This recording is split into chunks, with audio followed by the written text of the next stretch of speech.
What's up, folks? So today is going to be a short video, but I think I've found some like groundbreaking evidence about deer movement on cameras, on public and all this, and it's happened over the last, I would say, week and a half of monitoring this. So I had to tell y'all two things. Where to hang your cameras on the tree as far as height is very important. And the other thing is not using your cameras this season as a patterning device for these deer on public, because chances are you're gonna miss a lot of deer opportunity. You're gonna miss a lot of hunting opportunity, just like I did last year, and still go home with a goose egg. So first things first, let me look. No, first things actually first. Height, all right? When you're hanging a camera, let's look right here. I'm gonna show you, first of all, if you got a vine like that going up it, I'd pick another tree, all right? No vines, no hairy vines, because chances are it's gonna be poison oak or poison ivy. But if where I hung this camera, you can see on these pictures right now, these videos coming through, that where I hung that is gonna be like right at eye level on the tree.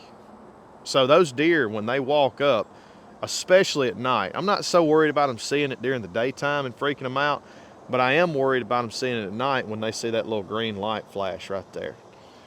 That camera is placed right here on the tree. I'm about nearly 6 foot, all right? So somewhere between 5'8", 5'11" on that tree is where I've got that camera placed. That's easy for them as they're walking. They don't have to really look up to see that. So what I've noticed is these deer, during the daytime, Roland and I put that camera out last week, and 24 hours later, we had, I think, 2 or 3 different bucks walk in front of that camera during the daytime. They didn't see the camera then, but later, it was that night or the night after, you'll be able to see the date on the bottom right of the screen. I did have another buck walk in front of the camera, and he looked at night right at it and froze. And then 5 to 6 days later, we get nothing else on camera until the nighttime, and those bucks start filtering back through, and every single one of them take a look at that camera, and they're like, crap. So first thing, when you're going to hang these cameras up, you need to do like my brother does, and you need to get a stick if you're a saddle hunter, or figure it out any other way. Get that camera 12 to 15 feet up in the tree, because deer, it's not a foolproof method that is going to keep deer from absolutely seeing it 100%, but I'll tell you this, I got a lot of pictures from Trey and videos last year, and those deer were eating acorns, and they never once looked up in that tree at 12 and a half, 13 feet to find the camera. So get it up there, and it'll also keep people from stealing it and messing with it. The second thing is this, and this is more so what I experienced last year and the year before that. I used my cameras last year. I had 5 cameras on public in about 150 to 200 acre spot. And I was trying to hunt this deer and trying to pinpoint where he was passing through and get patterns. And I never could get a pattern on this deer, never. But I found out early season where he was bedding, and I actually never hunted it. Because I didn't have him patterned on there. So I'm like, if he's a big deer, and my thought process was, I need to know exactly where this joker is and get him on a pattern so I can go in there and pick the best day to hunt him, like I'm a Drury with a 500 acre farm that I can do this with. I never got a pattern on him or any other buck in the area, and I hunted about 15 times on that one place, never killed a deer.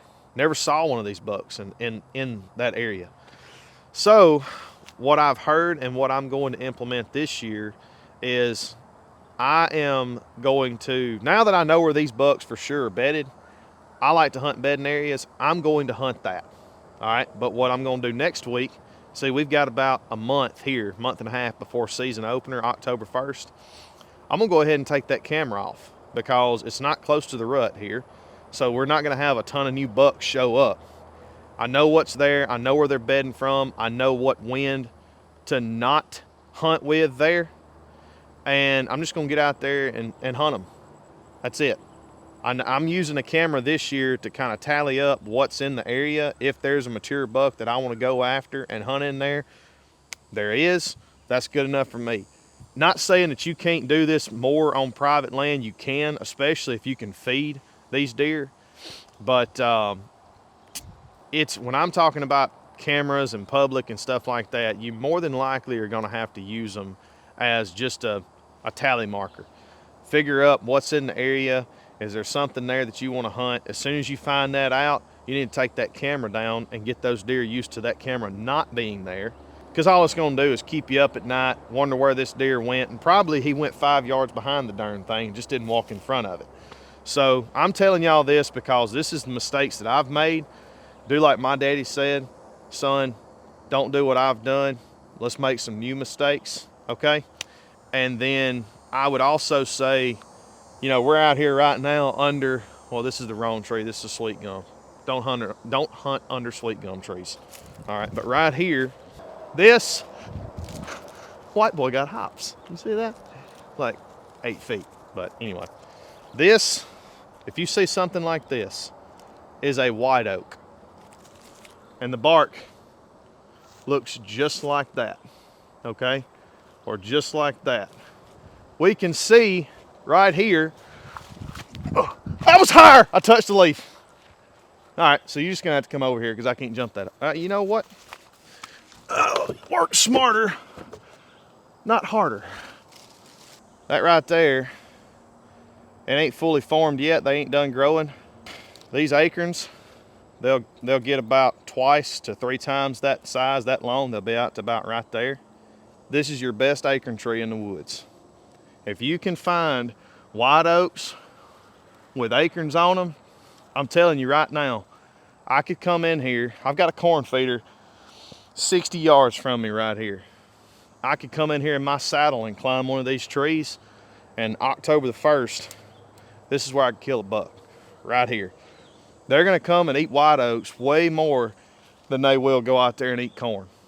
So when you're on public and looking at stuff like this, if you've got, like I know where a persimmon tree is, well, that camera's facing a persimmon tree. So if it's still dropping, you can bet your butt that's where I'm gonna be hunting. If there's a white oak, if it's not and there's a white oak tree somewhere close to it, that's where I'm gonna be going. And when you're going out there, you need to be looking for poop under these feed trees. If you got a tree that's dropping and it's got crap under it, they're staying there long enough to eat that to crap. So that's where you want to be hunting. Yeah, that's pretty much it, you know, in a nutshell. Jack the camera up real high, deer won't see it, people won't see it. And on top of that, as soon as you know what's in there, hey, pull that camera out. I wouldn't set another one back up until it gets closer to the rut. So either way, hope y'all have a good one today. We'll see y'all on the next one.